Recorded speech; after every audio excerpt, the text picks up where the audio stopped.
Nesta segunda parte do encontro, será abordado o tema Como acolher vítimas de violência doméstica no trabalho. Para o debate, convidamos a senhora assistente social da Coordenadoria de Saúde do TRT da Primeira Região, Carla Vale.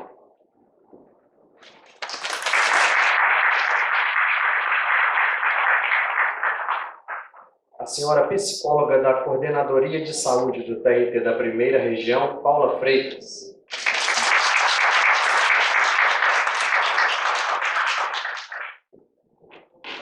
A senhora psicóloga da Coordenadoria de Saúde do TRT da Primeira Região, Ana Gisele dos Santos Gadelha.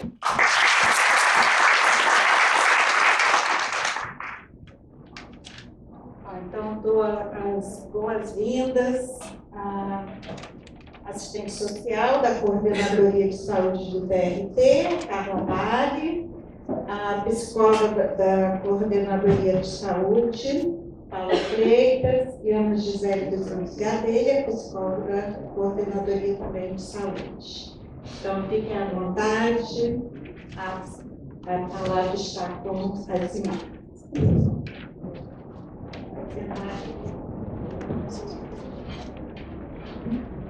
Bem, boa tarde a todas as pessoas presentes.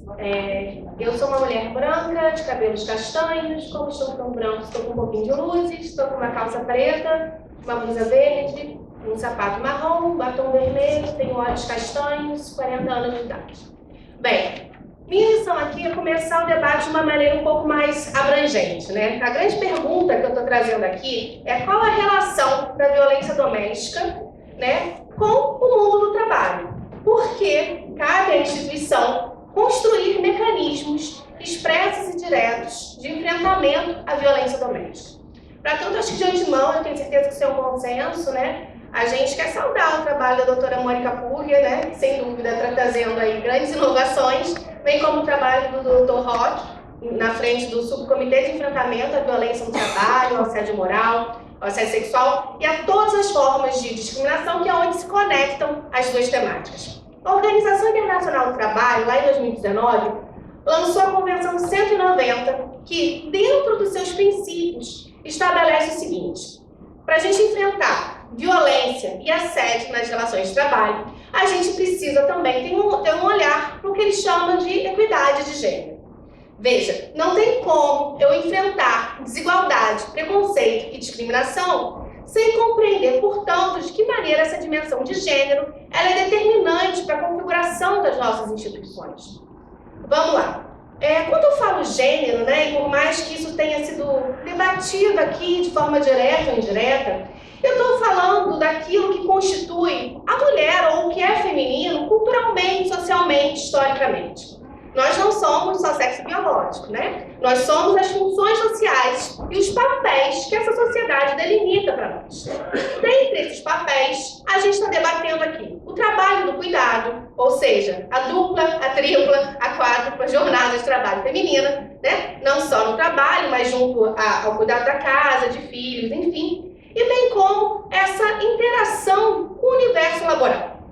Como é que eu posso pensar em condições de trabalho com equidade, com igualdade, se eu não considerar estes determinantes? Como é que eu posso considerar condições de trabalho desigualitárias se eu não levo em consideração que nós não somos apenas mulheres, né? Mulher é entidade abstrata.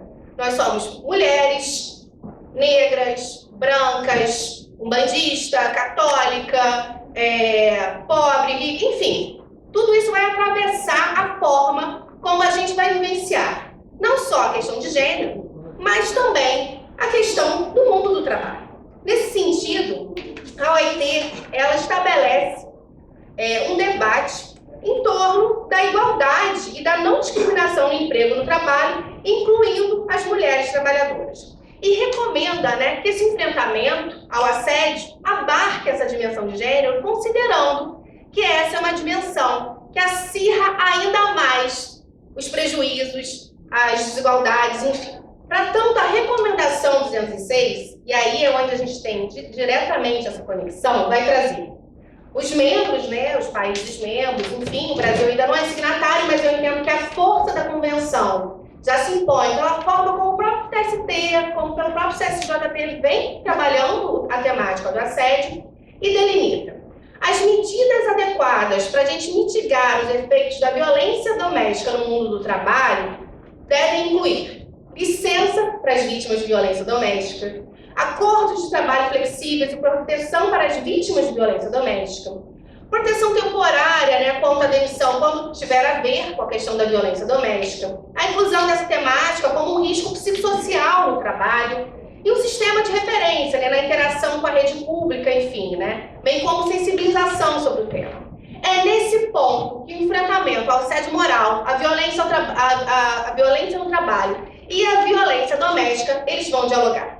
A gente, portanto, está debatendo, e foi muito bacana, né, a gente puxar esse gancho, surgiu na roda de conversa anterior, né, sobre aí, e as relações de trabalho dentro desse processo. Portanto, ainda que a violência doméstica diga respeito, né, esse espaço, né, da violência que ocorre no ambiente do lar, bem como a intrafamiliar, né, por vínculos consanguíneos ou não, laços de afinidade, a gente está debatendo uma situação que tem um reflexo muito objetivo nas nossas relações de trabalho. E aí, pragmaticamente, a gente vai para os índices de absenteísmo, de presenteísmo, né, que é quando eu trabalho ali doente, com atestado no bolso, eu trabalho com a cabeça completamente em outro lugar, enfim. Da mesma maneira, eu estou falando de uma mulher que pode tirar longas licenças médicas, enfim. Então, a gente vai apresentar o final dessa fala, mas meu papel inicial aqui é demonstrar como a gente começou a pensar, portanto, que tipos de medida e que tipos de ações a gente pode fazer nesse enfrentamento.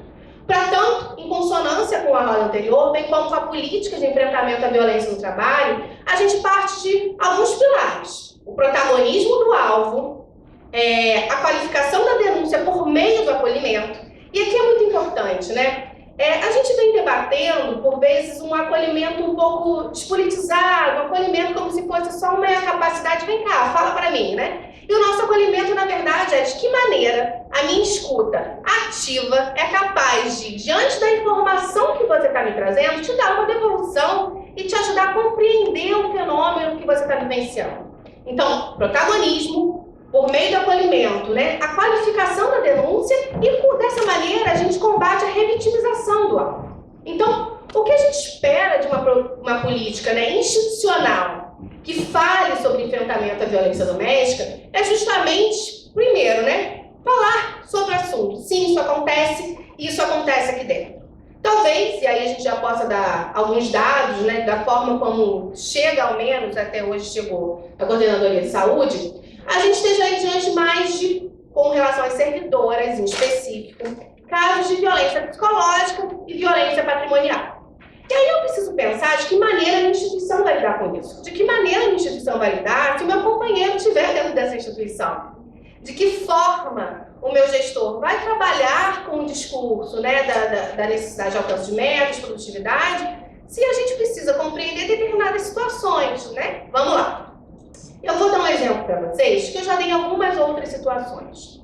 No contexto pandêmico, em que todos nós fomos designados para o teletrabalho, né, numa situação emergencial, como assistente social dessa instituição, eu tomei um susto. Eu falei, ué, gente, de repente, suspenderam-se os direitos sociais via teletrabalho. Por quê? Porque mulheres trabalhadoras que cuidavam de crianças com deficiência, de idosos, enfim, se viram trabalhando 12, 15, 16 horas por dia, não conseguindo dormir, porque elas tinham que atingir a meta, cuidar de crianças sem uma rede de proteção e ainda dar conta do setor, porque, olha, estamos todos na mesma situação. Está todo mundo sem rede de proteção. Será? Então, o trabalho do cuidado é uma questão que atravessa as nossas instituições e atravessa a reflexão sobre a violência doméstica, sobre as nossas problemáticas, sobre a necessidade da gente rever de que maneira essa instituição pode atuar, não abstratamente, só no texto legal, mas efetivamente para a construção da igualdade. E aí a gente tem que começar a pensar de que maneira essa desigualdade de gênero ela vai atingir o trabalho das funcionárias, né, terceirizadas, bem como estagiários, colaboradores, enfim. De que maneira essas expressões da desigualdade se impõem e se expressam e a gente transforma isso em meros índices de absenteísmo, de doença, de laudo psiquiátrico. Então, a gente precisa nomear o fenômeno e a gente precisa dar conta disso por meio da estruturação dessa rede de enfrentamento. Então, não é algo de menor relevância, né, pontuar que se trata de uma iniciativa e de um olhar do mundo do trabalho para sua própria, para o enfrentamento das desigualdades. De que maneira o enfrentamento do preconceito, das formas de discriminação, de condutas de humilhação, elas podem agravar uma situação de violência doméstica. Então, esse é um debate que a gente vai concluir ao final, apresentando a nossa proposta de fluxo, mas meu papel aqui era inicialmente só pincelar essa dimensão de que sim, isso tem a ver com o trabalho, isso tem a ver com a nossa instituição, isso tem a ver com igualdade de gênero, né? E com um mundo do trabalho menos desigual. Então, a gente precisa dar visibilidade a isso, construindo estratégias de enfrentamento e propondo, então, um mecanismo objetivo e institucional de trato dessa demanda. Eu vou passar a palavra para a doutora Paula. Obrigada, Carla. Boa tarde. Eu sou Paula, sou uma mulher alta, de cabelos escuros, pele clara, estou com vestido azul. E estou muito satisfeita de estar aqui hoje, através desse convite que a doutora Mônica nos fez, não só para só estar aqui, né, mas para pensar na questão do fluxo de acolhimento desses casos e poder criar algo para além das nossas intervenções que já vinham acontecendo, mas estruturar isso, né, de acordo com as orientações do CNJ, de acordo com as experiências de outros tribunais e construir a nossa própria. E nesse processo de construção,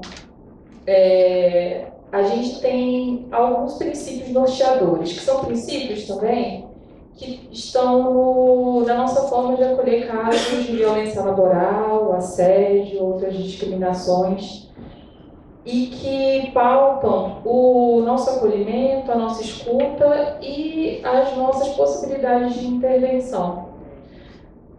Uma primeira é a ética, né? E a ética é muito ampla, cada um de nós como profissionais de saúde temos nossos códigos de ética, a ouvidoria da mulher também, né, no acolhimento desses casos, tem preceitos éticos a seguir, mas o principal, eu vejo que seja o sigilo, né?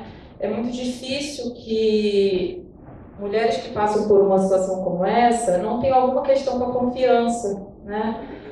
Confiança nos vínculos, confiança nas instituições. Então, é muito importante que a gente possa assegurar a proteção desse sigilo.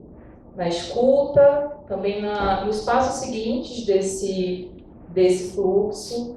E como garantir isso, sendo que nós somos a equipe de dentro da própria instituição, né? Então, é um olhar de atenção mesmo nessa questão da proteção e sigilo. Temos também os direitos humanos como norte, né? Uma violência doméstica é uma violação grave desses direitos. Então, quando a gente começa a escutar e perceber indícios de uma situação como essa, a gente também está lidando com a violação de um direito básico. O trabalho em equipe interdisciplinar. Estamos aqui, né, como psicólogas, assistente social Carla, mas nós também temos no corpo médico, né, na coordenadoria de saúde, temos médicos do trabalho, médicos clínicos, médico psiquiatra. Então é muito importante que diante de um fenômeno tão complexo como esse, a gente possa trabalhar em equipe, né, e com a ouvidoria também, ter essa articulação intersetorial e ter esse olhar interdisciplinar para esse fenômeno e principalmente para essas pessoas que nos procuram. A questão de gênero já foi bastante levantada aqui, né? Ela é um norte mesmo para a gente pensar o acolhimento, as intervenções. E eu achei interessante o nome, né? Precisamos meter a colher. Como há muito pouco tempo era uma questão naturalizada a violência doméstica. E como o homem, né? Que assim, eu vou falar de mulheres em situação de violência, de agressor, mas a gente sabe que a violência doméstica é muito mais ampla que isso. Mas as pesquisas apontam que geralmente o agressor é mesmo o parceiro íntimo, dessas mulheres. Então, como era muito comum que não se metesse a colher, que esses homens saíssem ilesos frente ao social, a imagem deles não tinha um abalo tão grande, né? Então, essas questões de gênero, tem uma psicóloga chamada Valesca Zanello, da UNB, ela é pesquisadora lá também, e ela tem um conceito chamado de dispositivo amoroso. Eu não creio que o conceito seja dela, mas ela trabalha bastante essa questão, e ela fala como desde muito jovens as meninas estão ouvindo do seu meio o quanto o objetivo é ser escolhida por um homem, né? Desde os contos de fada, as princesas da Disney, tudo isso é perpassado para as meninas como fique quieta, seja educada, seja gentil, seja feminina, se arrume, anda direito.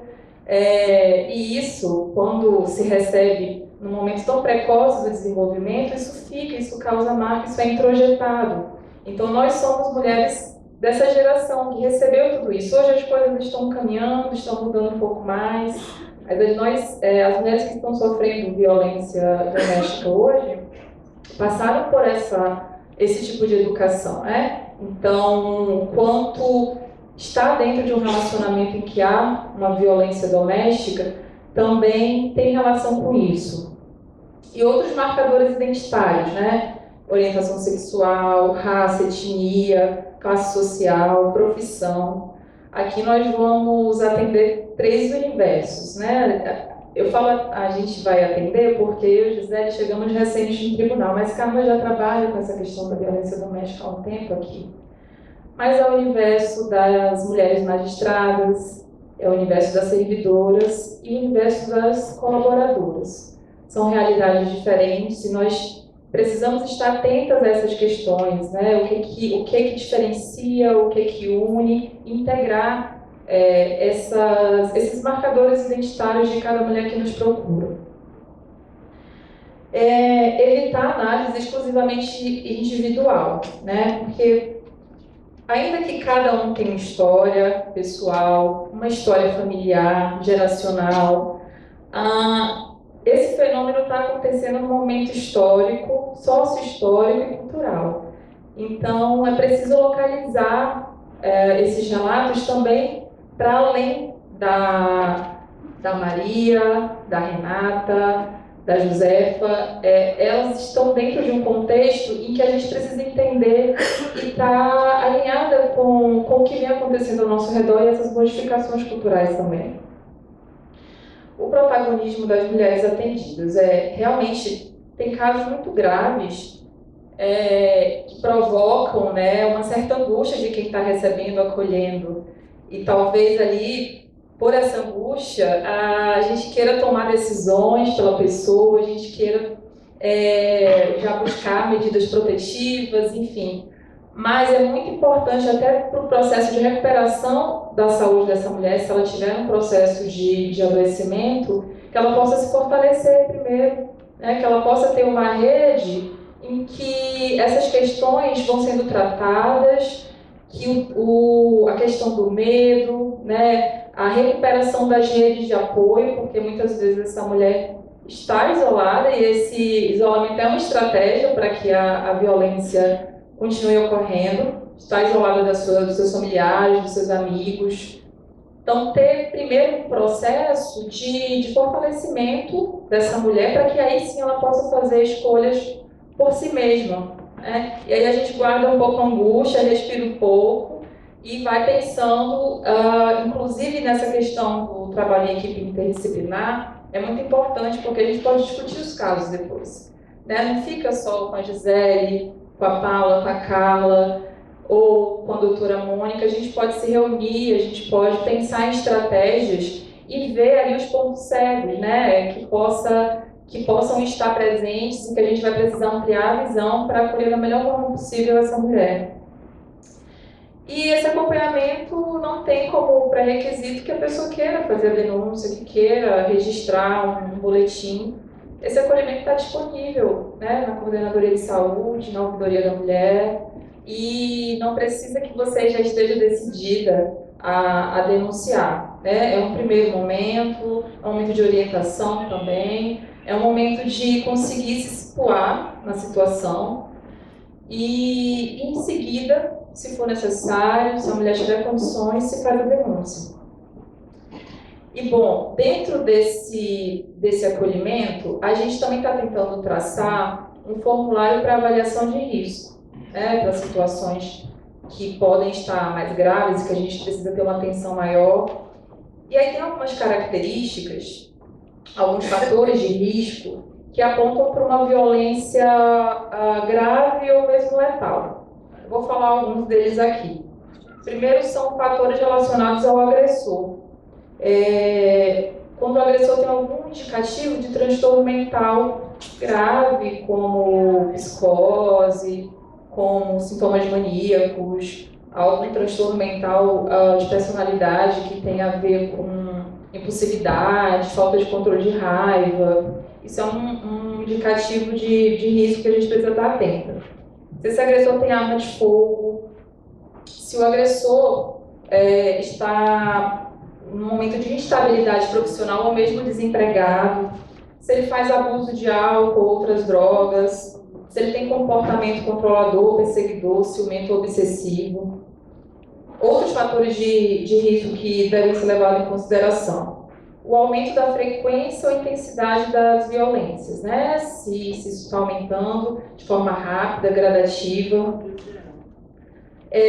Se a mulher tem algum transtorno mental grave, se há um histórico de violência já dentro dessa relação intrafamiliar, mesmo que não seja diretamente com a mulher, com as crianças, com os animais, com outros familiares. Se essa mulher tem dependência econômica ou emocional em relação ao agressor, se ela passou por alguma gravidez ou está em lactância nos últimos 18 meses, se ela está isolada da sua rede social, se houve alguma separação ou tentativa de separação dessa mulher em relação ao agressor, e se estão vivendo algum conflito relacionado à guarda de filhos, pensão, partilha de bens, ou mesmo se há ameaça, né, de morte a essa mulher, e está atenta com o quanto ela tem medo, o quanto ela teme. Isso também é um indicativo. Mas todas essas violências, tem uma que chega primeiro, que é a violência psicológica. Tem uma antropóloga chamada Cristiane Rocha que ela fala que a violência psicológica é a primeira a chegar e a última a ir embora. E que mesmo depois de uma separação, mesmo depois que o agressor sai de casa, ou mesmo a mulher, ou então que eles já estão em outros relacionamentos, a violência psicológica pode continuar, né? Com ameaças, com difamação, agora com as redes sociais também, outro meio, né, de acessar e cometer violências contra alguém. Então é um tipo de violência difícil de ser identificada.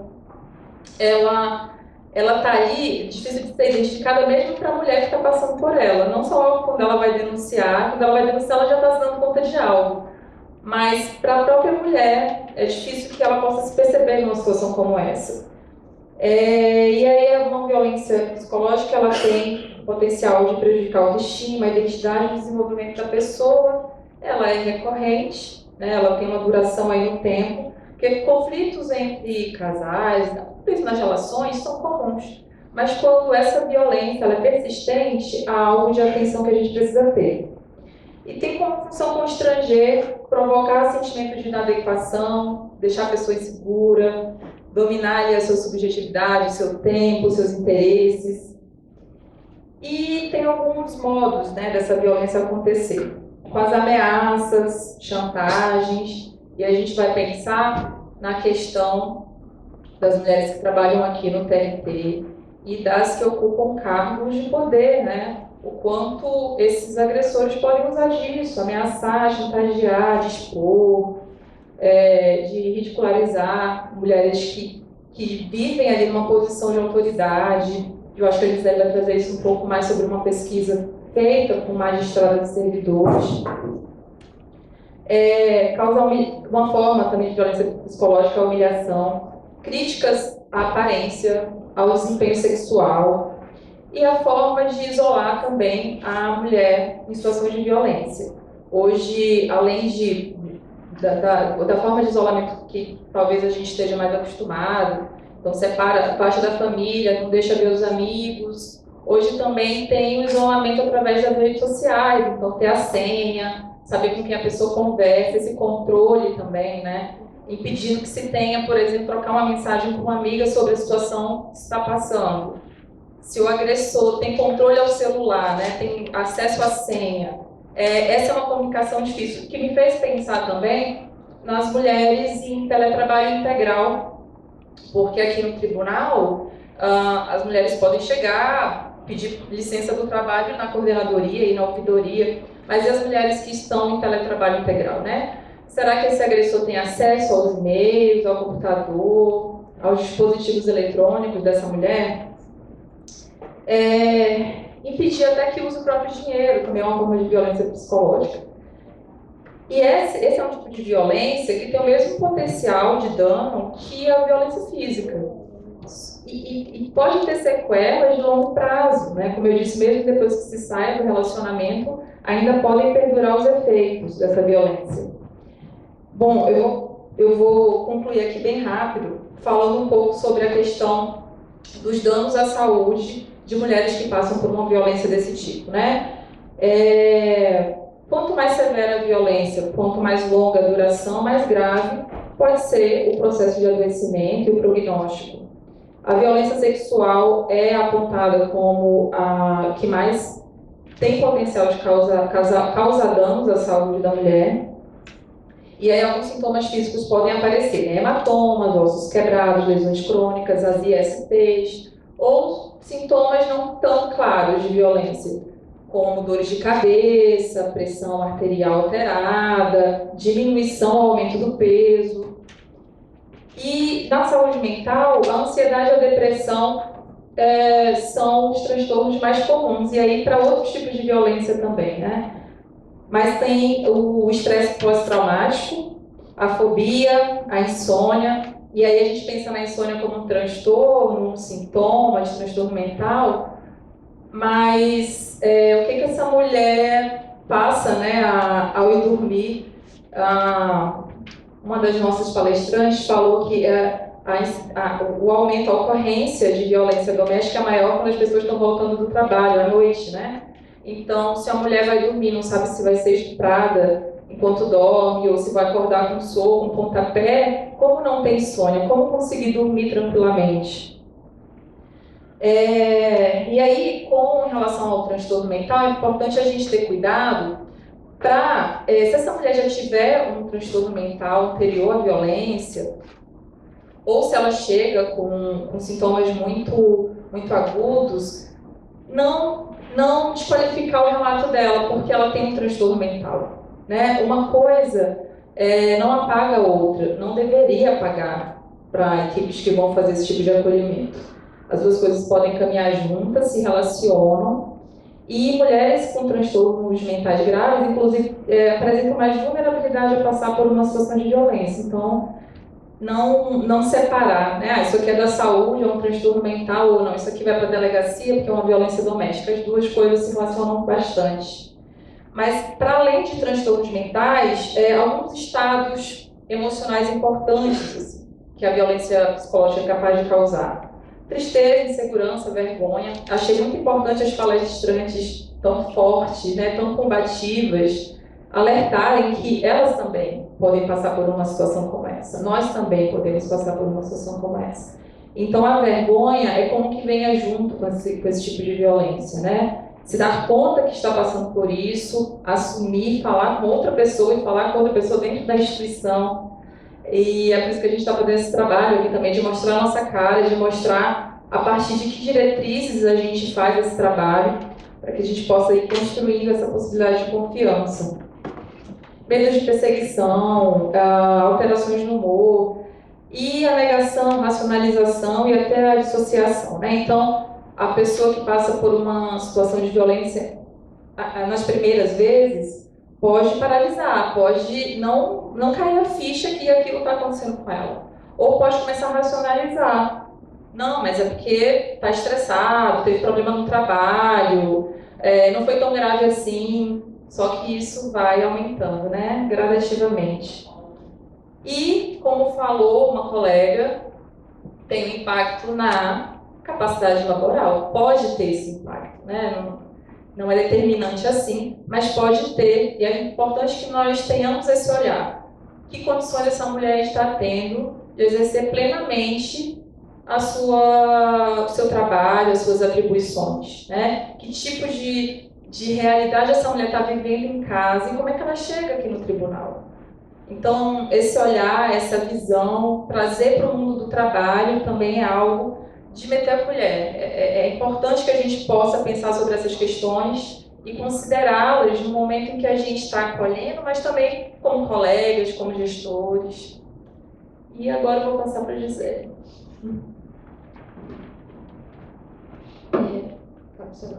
Boa tarde a todos.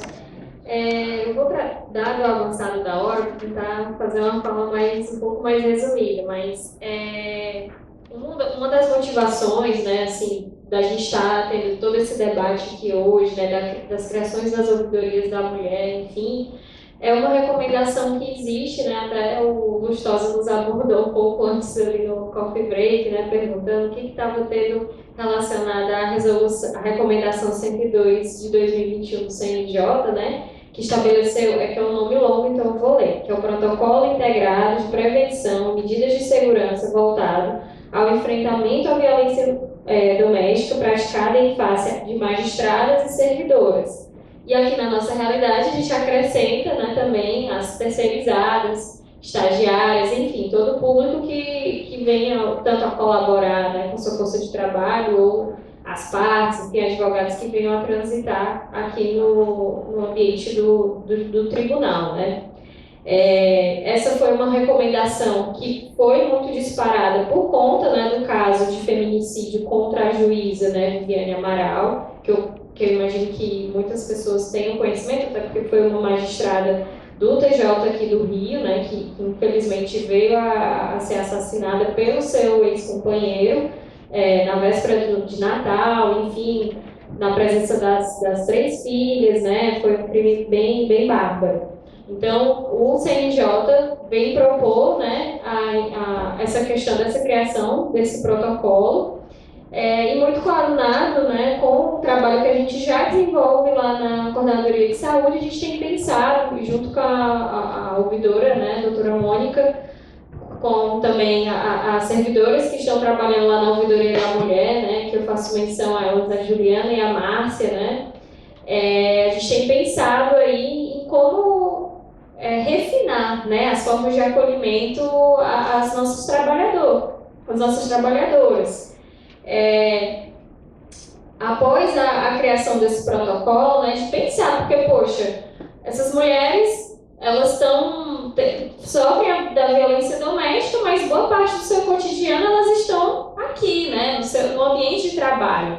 Será que em nenhum momento, né, ressoa, né, não aparecem, não surgem sinais dessa violência, ainda que muitas, né, como as pesquisas têm mostrado, uma pesquisa específica que eu vou já referenciar, mostram que elas têm muito vergonha, né, têm temor de trazer esse assunto para o ambiente de trabalho, mas algo ali deve passar, né? Essas pessoas também constroem, algumas vezes, essas mulheres, relações de afeto, né, de amizade, enfim, será que isso não ressoa? Como a Paula trouxe, né?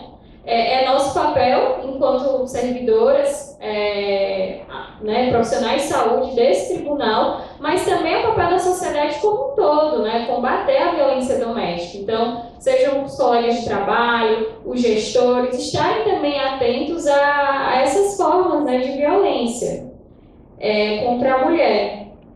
Então, é importante, né, estar atento. Pô, será que aquela colega aparece comumente com hematomas, contusões, né, algum tipo de agressão física, algum sinal, né, algum resquício daquela agressão física? Aí ela pode justificar, não foi um tombo, foi alguma outra coisa, porque eu caí. Mas se aquilo é recorrente, é importante a gente estar atento, né? Podem ser sintomas psicológicos, como insônia, né? Pesadelo, falta de concentração, falta de apetite, uma alta irritabilidade, né? Então, é interessante que a gente esteja atento, né, às nossas colegas que trabalham ali no mesmo ambiente que a gente. Podem trazer prejuízos relacionados à saúde mental, né, como transtorno de estresse pós-traumático, depressão, transtornos ansiosos, né? Isso tudo podem ser sinais que podem indicar ali um alvo, né, uma mulher que esteja vivenciando violência doméstica. E aí, voltando ao protocolo, né, esse protocolo ele vai trazer que nós, aqui, enquanto profissionais de saúde, as mulheres que trabalham junto à ouvidoria da mulher, estejam capacitadas, né, e qualificadas e prontas para acolher, né, eventuais vítimas de violência doméstica. Então, o nosso trabalho, como a Paula comentou muito bem, ele é pautado no sigilo, né, tanto do ponto de vista das nossas profissões, mas para além disso, né, o sigilo enquanto profissionais de saúde. Então, a gente está ali né, nós na coordenadoria de saúde, né, estamos extremamente disponíveis, né, seja para os atendimentos presenciais, seja para atendimentos remotos também para servidoras, magistradas terceirizadas, estagiárias, enfim, que possam, né, estar lotadas no interior do estado, nas varas do interior, para fazer essa construção de vínculo, de acolhimento, essa escuta qualificada, o mapeamento da rede assistencial para eventuais encaminhamentos que se fizerem necessários, né? Então, voltando a fortalecer a autoestima, porque né, as mulheres que são vítimas, né, que vivenciam a violência doméstica, elas passaram ou estão passando por um processo de objetificação nessas relações, né?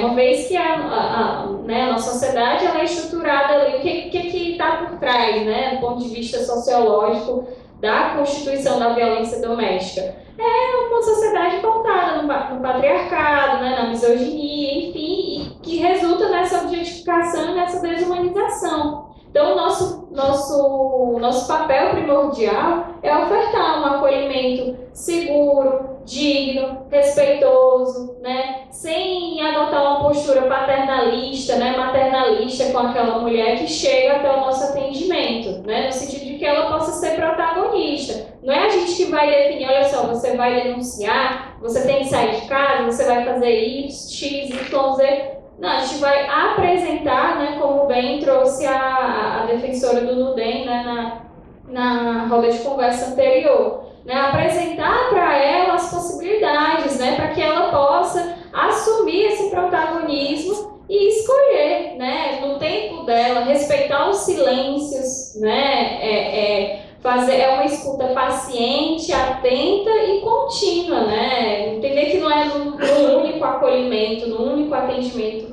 que a gente vai conseguir dar um contorno, né? Dar um encaminhamento, tendo em vista que é um problema de intensa complexidade, né?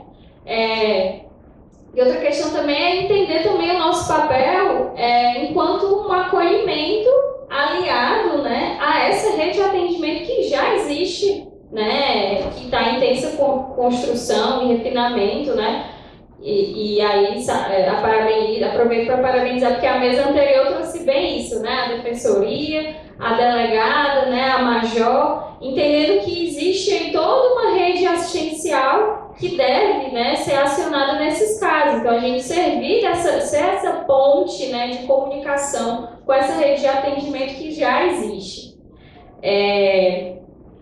E aí, antes de eu me deter ao protocolo, né, ao fluxo de atendimento que a gente está construindo aqui em parceria com a Ouvidoria da Mulher, só apontar essa pesquisa que foi feita em 2022, né, foi uma pesquisa feita com magistradas e servidoras em todo o Brasil, foi coordenada pela FGV, pela Faculdade de Direito da FGV de São Paulo.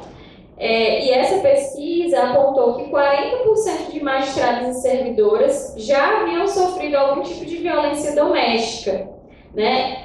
Mas, lamentavelmente, a maior parte delas não buscaram, e olha só como é curioso, né? São trabalhadoras do sistema de justiça, mas que 86% delas não buscaram o judiciário para relatar o ocorrido.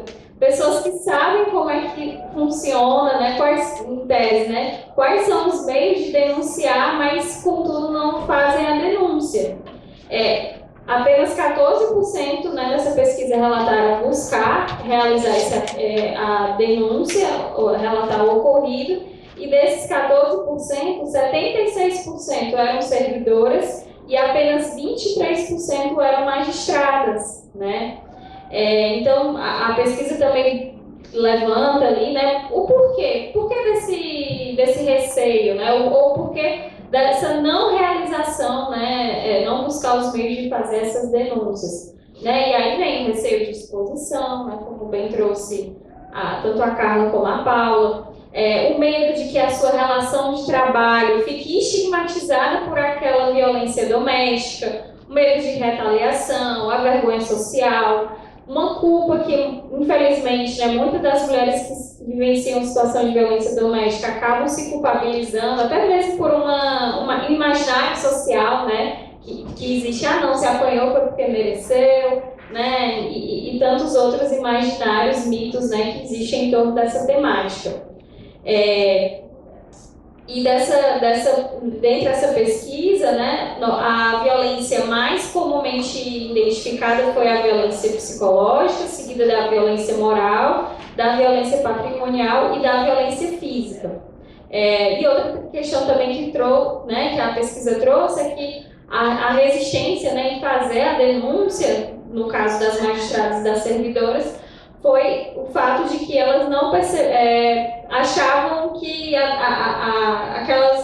aquelas violências não eram tão sérias, né? Que não tinham risco ali, potencial daquela pessoa que estava sendo, né, o perpetrador dessa agressão.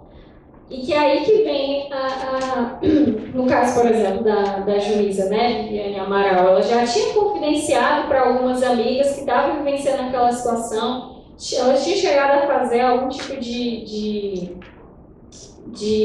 denúncia com relação à lesão corporal que ela tinha sofrido do ex-companheiro, mas acabou por não dar encaminhamento, né, às medidas protetivas. Então, isso é bastante comum, né? As pessoas que ou foram vítimas de feminicídio ou sofreram, né, uma tentativa de feminicídio. Ele não vai ser capaz, né? Então, a gente precisa estar bastante atento, né, a essas ameaças que são realizadas, né? Pode ser no momento de impulsividade, né, do agressor, pode ser no momento de uso de substâncias, né, enfim. Desculpa, começa o nome? Luiz, você pode colocar pra gente... não, seria você.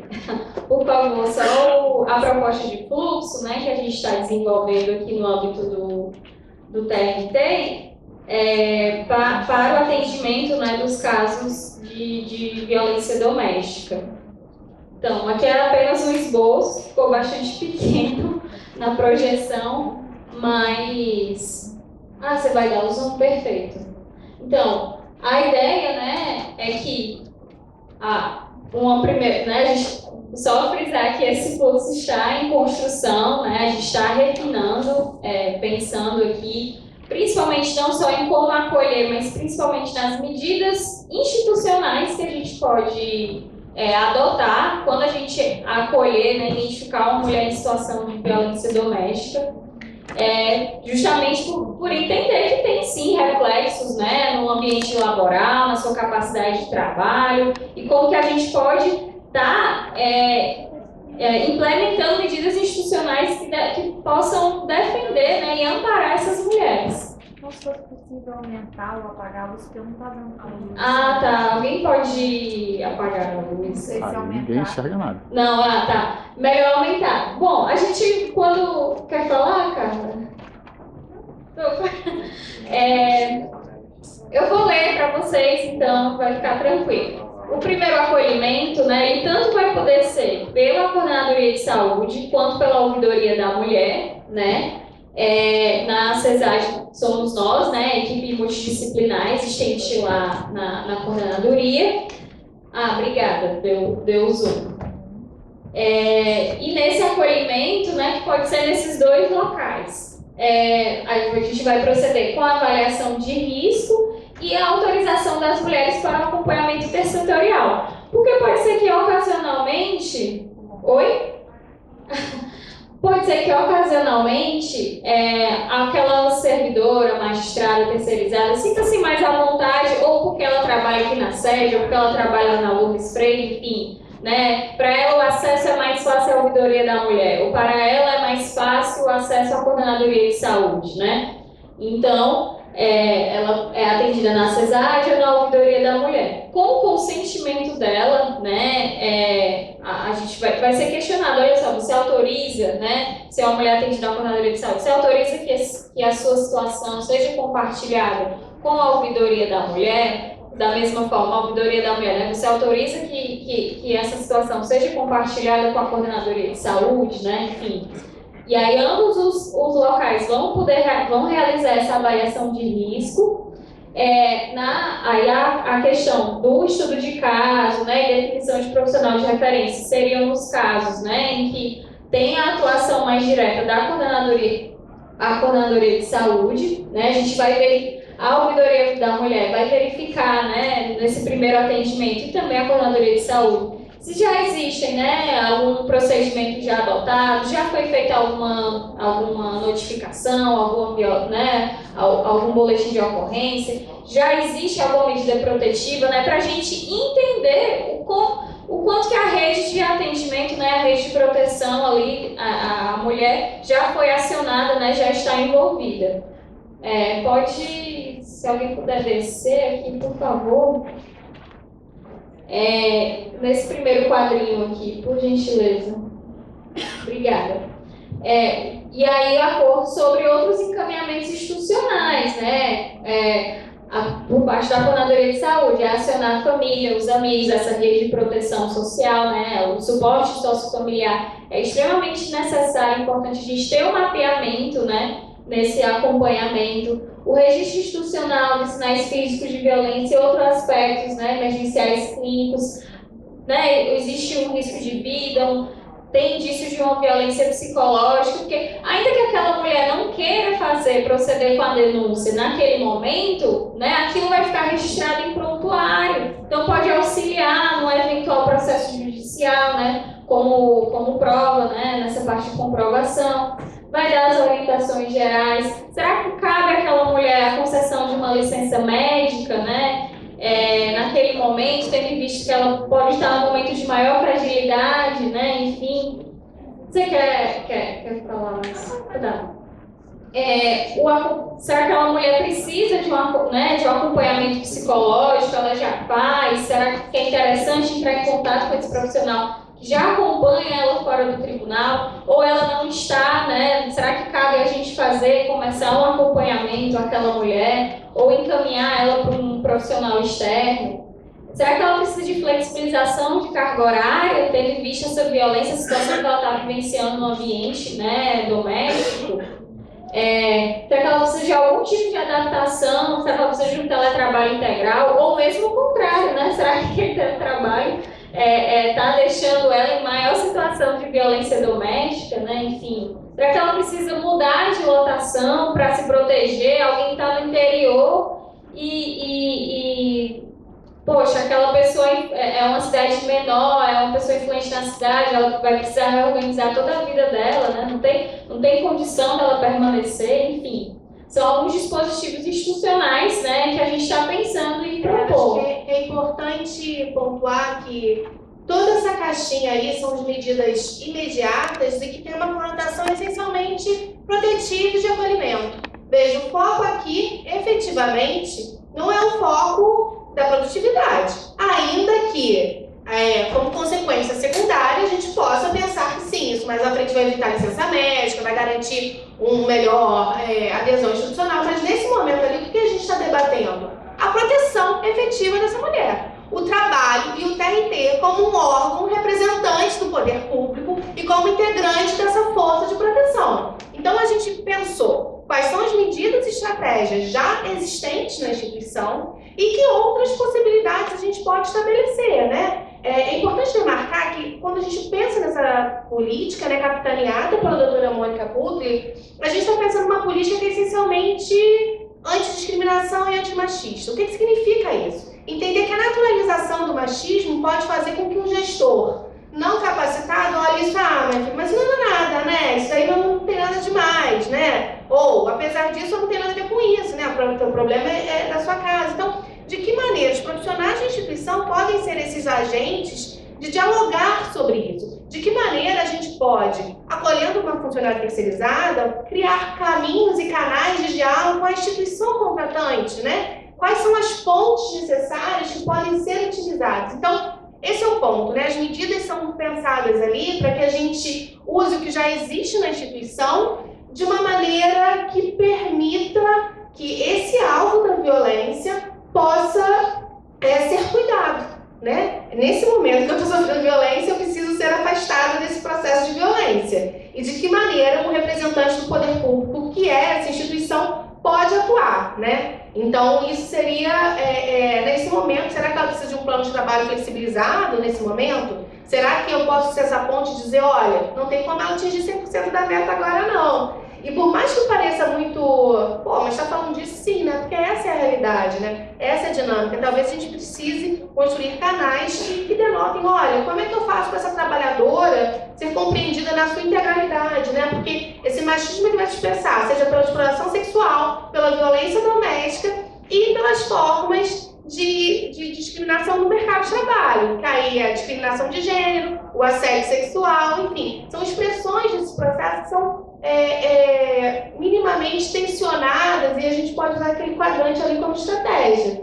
No outro campo, a gente entende que a ouvidoria da mulher ela tem um papel extremamente estratégico de fiscalização e de liga entre todos os setores da instituição, não só na construção dessa rede, né, institucional, veja, a gente então pensa a CESAD no campo intra-institucional. Agora, essa ouvidoria da mulher, ela viria como esse canal de proteção, né, extra-institucional, bem como de proteção do olhar sobre a instituição, né? A instituição, como é que a instituição agiu sobre essa questão dessa medida restritiva, né, dessa medida protetiva? A instituição lançou olhar sobre isso, como a interação com a Secretaria de Segurança, né, com a CEPOL, de que maneira essa ouvidoria ela pode ser esse gancho, né, esse link entre todos esses canais aí de garantias de direito. Então a gente tem esse desenho muito claro, né, da escuta e do acolhimento como espaço de construção desse protagonismo e também dos papéis distintos, né, setoriais, mas em parceria, né, em consonância.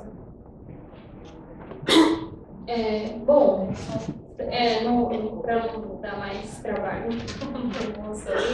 E aí, né, a gente teria também um preenchimento, né, de documento de registro comum para o acompanhamento e notificação com os encaminhamentos tomados, né? Então, teria aí essa parceria mesmo, esse afinamento, né, bastante importante da Coordenadoria de Saúde com a ouvidoria da mulher nesse acompanhamento contínuo das mulheres em situação de violência doméstica, né?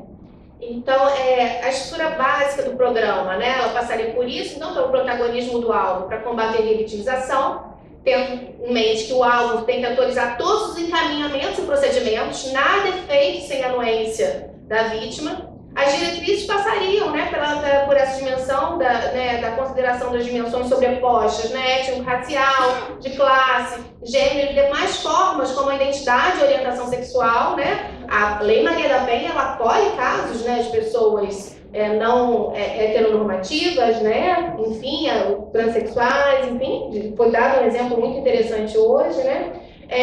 As repercussões, né, uma política com olhar para as repercussões da violência de gênero, interfamiliar e doméstica no trabalho, ou seja, a gente criar uma sensibilização sobre isso, o sigilo garantido, vai ser criado um protocolo de auxílio imediato com dicas gerais, que são as dicas clássicas, né?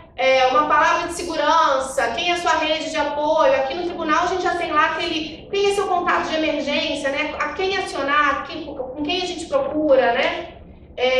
capacitação, não só da CESAD, das ouvidorias, da CEPOL, né, mas a gente ter profissionais de referência capacitados na temática e aptos a acolher sem atuar por meio da naturalização da violência. Capacitação específica para os gestores, né, uma capacitação gerencial focada nessa questão da violência doméstica, né? Qual é o meu olhar de gestor, de chefe sobre essa questão?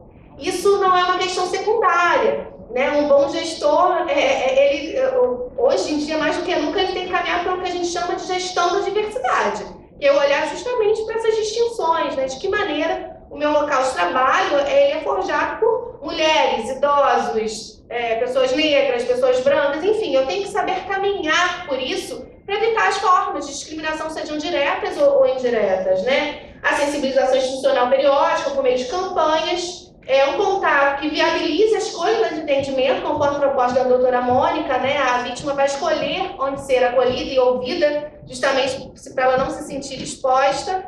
E, por fim, a gente está propondo aí essa adaptação desse formulário nacional de risco um pouco mais para a realidade interna. É só um esboço, né, meninas? Mas é um esboço que reflete um pouco do que já existe na instituição, mas agora vai ser convertido numa programática mais efetiva de enfrentamento, conectada ao enfrentamento da violência no trabalho, ao combate às formas de discriminação.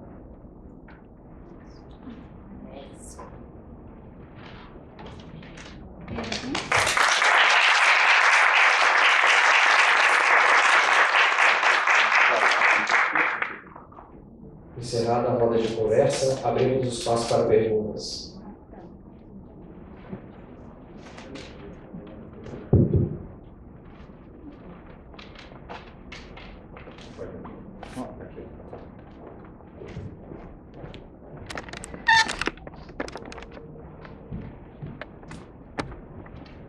Boa tarde, meu nome é Lúcia, sou assistente social, trabalho no CEA Chiquinha Gonzaga.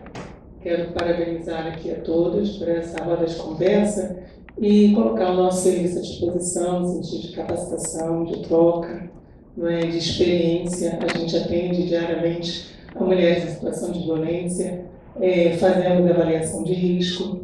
E uma coisa que me chama muita atenção, por isso que eu estou aqui, é que é justamente essa questão da mulher que trabalha. O quanto que essa mulher ainda é penalizada, quanto que ela precisa se afastar do trabalho. Mas muitas vezes também, quanto que essa mulher não consegue ser inserida no mercado de trabalho. Tamanha a violência, enfim, os transtornos que ela precisa superar, precisa passar, e ela passa por ele sem conseguir apoio. Então, vendo aqui vocês trabalhando isso dentro do TRT, é muito bom ouvir isso, e eu gostaria de colocar, então, o nosso serviço, a nossa rede, assim, a serviço de vocês nessa troca e nesse aprendizado também, porque a gente também está aqui para aprender com vocês. Obrigada.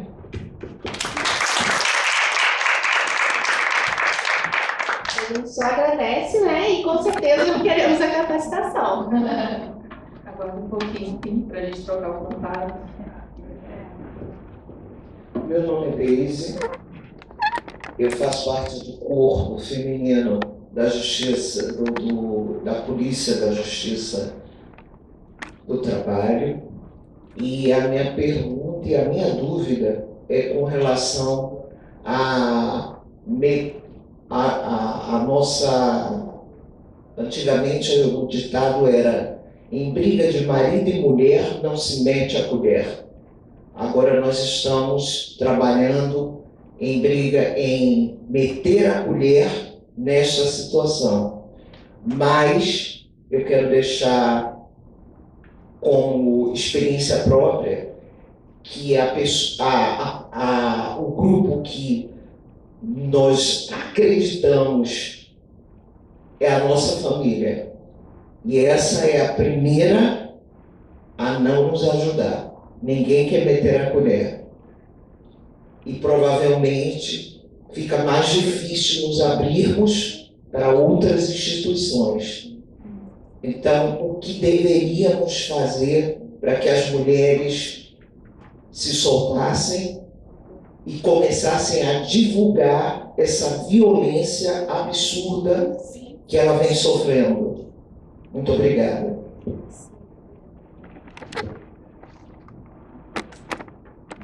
Deise, né?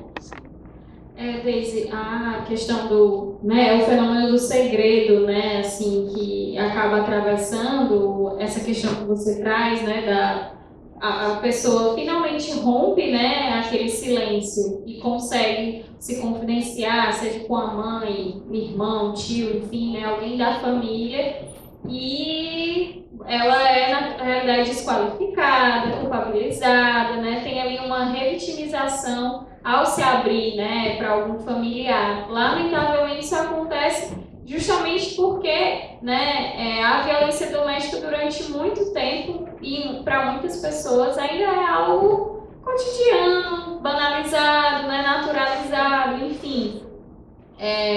E aí vem a postura da família, né? Ouvindo você, eu estava lembrando muito de quando eu trabalhava com violência contra a criança, né? Também existia muito isso, né? Quando a criança denunciava, né, algum tipo de violência, principalmente violência sexual, vinha toda a família contra aquela criança, aquele adolescente, né? Enfim, numa tentativa ali. Às vezes é uma família que já vivencia tantas outras vulnerabilidades, né? Que como não, ela tenta se proteger, né? O subsistema familiar ali se fecha e não, você tá trazendo aqui algo que a gente não quer encarar, né? A gente não quer lidar com às vezes, né? Tá passando por tantas outras situações de vulnerabilidade, de pobreza, enfim, de escassez de recursos, né? Desemprego e tudo mais, e aí, poxa, mas esse problema eu não quero lidar com isso agora, né? Então, aquela família não está preparada, né? Está vulnerabilizada também para lidar, né, com aquela questão. E, infelizmente, isso acontece, né? Enfim. Mas aí a gente tenta, é isso que a gente está aqui fazendo, né? E tantas outras ações em torno da Lei Maria da Penha. É divulgar, né, outros canais para além da família, né? Justamente entendendo que existe essa fragilização, né, do discurso. Então, intensificar as campanhas, intensificar os locais de realização de acolhimento, de denúncia, né? A gente está tentando iniciar isso aqui de forma mais potente agora, né, com a ouvidoria da mulher, para que seja também um canal, já que, poxa, a pessoa que trabalha, vem aqui, vem todo dia, quem sabe em algum momento ela, pelo menos falar, né, pelo menos ela se sentir fortalecida ali para ser ouvida, né, e encontrar aqui um ambiente em que ela se sinta acolhida, né, se sinta respeitada nas suas singularidades. E acho que passa, Deise, quando a gente faz atendimentos voltados à assédio moral, assédio sexual, quando a gente debate o protagonismo do alvo, a gente faz essas considerações, né, de que, de fato, o senso comum está posto, muita gente vai achar que, por exemplo, no caso do assédio moral, não, mas você está passando por isso porque você é chato mesmo, né, você reclama demais, né, teu parente, acho que, você é muito periquito aqui em casa e não considera que aquilo é efetivamente uma violência. Então, trabalhar o protagonismo do alvo, da mulher vítima de violência, significa, primeiro, fazer esse processo de escuta, que também pode ser um processo educativo. E a melhor compreensão do que você está vivendo ajuda a criar estratégias. Uma das possibilidades que a gente constrói aqui, em alguns casos, é, por exemplo, e aí, novamente, o paralelo ao assédio sexual, moral, com a sua autorização, eu posso conversar com esse familiar que não está contribuindo diretamente com a violência, só está achando que, mas é teu pai, ele é das antigas, ele não faz por mal. Será que você pode trazer ele aqui, vamos conversar com ele também, para ver se ele aos poucos passa também por esse processo educativo, né? Não necessariamente as pessoas tomam tais posturas simplesmente porque elas, ele é mal, ele está se colaborando efetivamente com a violência. Às vezes essa colaboração é indireta, tal qual as formas de discriminação indiretas que a gente vê nas instituições. Então, acho que tem essa possibilidade, né? O protagonismo do alvo passa por essa dimensão educativa da pessoa e, se a pessoa tiver uma boa interlocução, né, ela pode trazê-la para esses espaços de diálogo também, para que essas outras pessoas tenham uma perspectiva externa. Tipo, mas esse profissional está falando isso? Não vai ser num clique, mas é um trabalho construído, né? Obrigada. Deise, só complementando aqui as colegas, essa é uma questão que realmente ela é muito presente, né, nas situações de violência, infelizmente, que pior que passar por uma violência é conseguir ter coragem de falar com alguém sobre ela. E, geralmente você vai escolher a pessoa que você mais confia para falar disso e ser desmentido, né? O fenômeno do desmentido é seríssimo, porque se o ambiente reage no sentido de enfrentamento da violência, os efeitos danosos à saúde, à constituição psíquica da pessoa que está sofrendo a violência, eles podem ser barrados, minimizados. Eles podem ter um impacto muito menor do que quando essa pessoa não tem um ambiente que acolhe, né? E acolhimento nem precisa ser saber quais são as medidas protetivas, para qual delegacia encaminhar, nem é isso, né? Não desmentir já é muita coisa. Obrigada.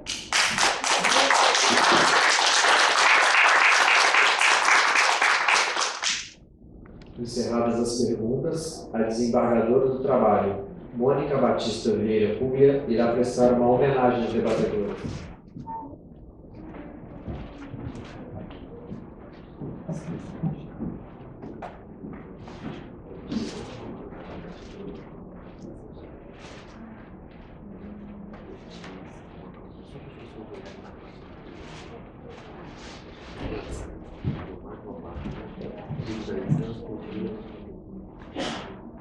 Antes de terminar, antes de eu fazer a homenagem, né, a gente queria pedir para os senhores entrarem na página do tribunal, que nós estamos fazendo uma campanha para recolhimento de donativos para o Rio Grande do Sul. E eu também queria agradecer, né, pelas brilhantes exposições das nossas queridas Carla,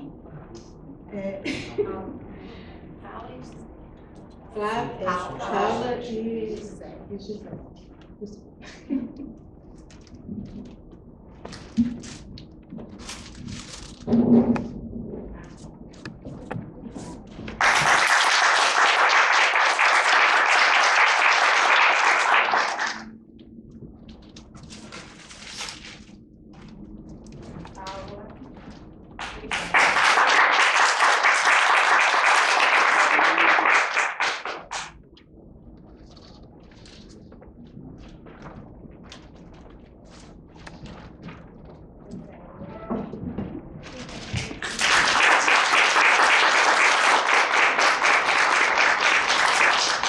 Convidamos Sua Excelência, o senhor vice-presidente do TRT da Primeira Região, o desembargador do Trabalho, Roque Karen Dápoli, para prestar uma homenagem à desembargadora do Trabalho, Mônica Batista Vieira Puglia.